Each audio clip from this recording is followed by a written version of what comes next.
Hello po, magandang araw po sa inyo lahat. Si Kelcar Sumera at welcome po sa aking channel. At ngayon po ay gagawa po tayo ng ampalaya at atsara. So, ayan po. Natin yung ampalaya.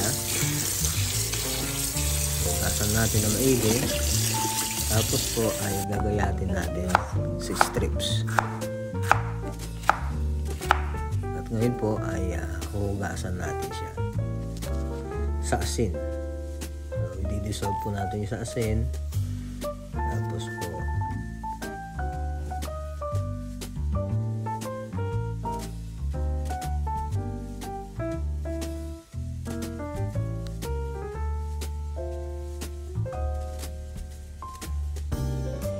Tapos po ay pipigiin natin para matanggal naman yung masyadong bitter.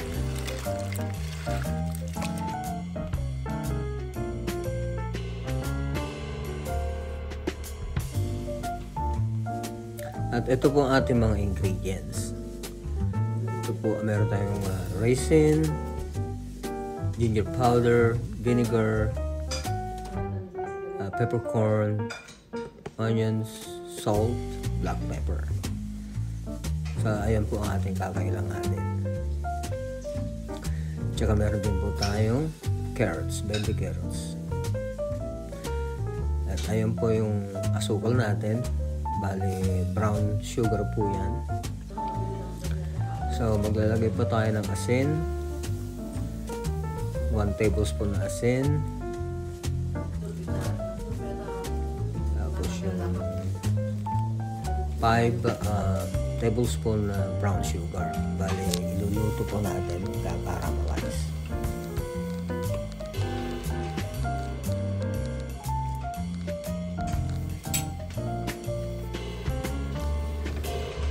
I-dissolve po natin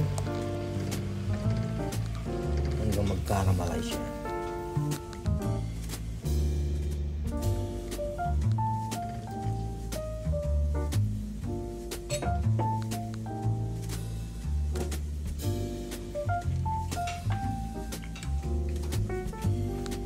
Tapos ngayon po, maglalagay po tayo ng vinegar.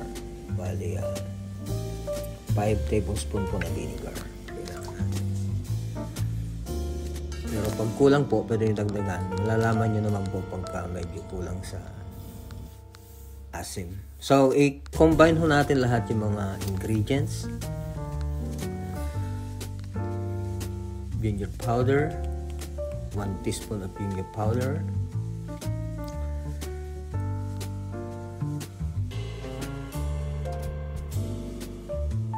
Pepper.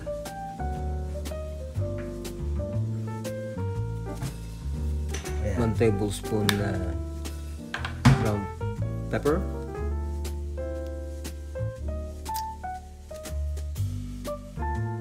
Peppercorn. 1 tablespoon din po na peppercorn.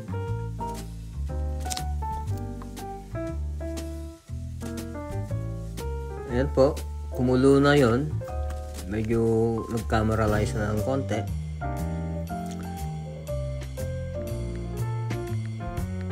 So, ngayon po, i-combine na natin lahat yung mga ingredients. I-blanch po natin siya. Iluluto natin siya mga 2 minutes. At the same time, occasionally na i-mix natin para maluto.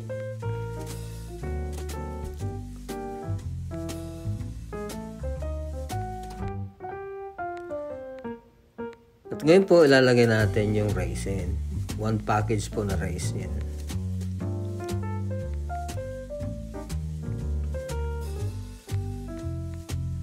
Pero kung kulang, pwede nyo dagdagan. Pwedeng 2.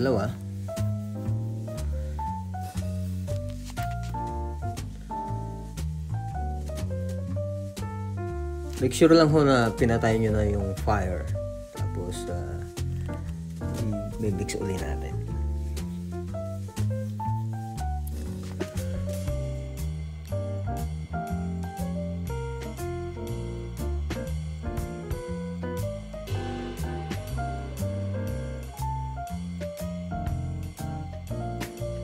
So, yan po ang itsura niya.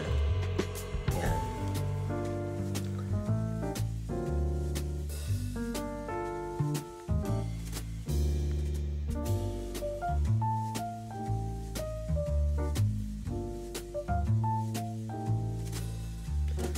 So yan po, ilalagay natin sa jar.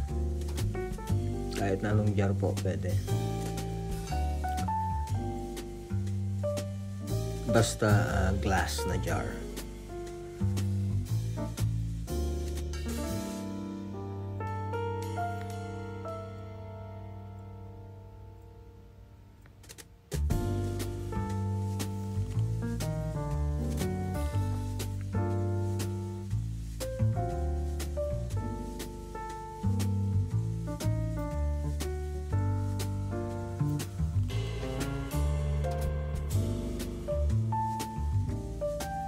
Tapos lagyan po natin ng sabaw. Yun pong white na ampalaya rin po yun.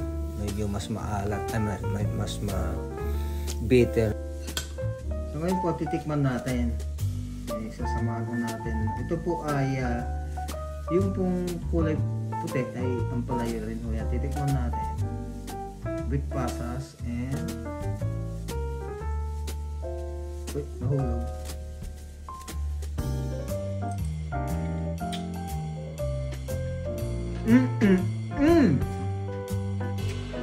Napakasarap po.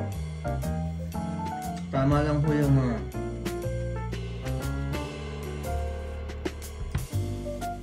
tamis, yung nag-aagaw yung asim. Saka nag-vlogs po talaga. Sige, maraming pong salamat ulit.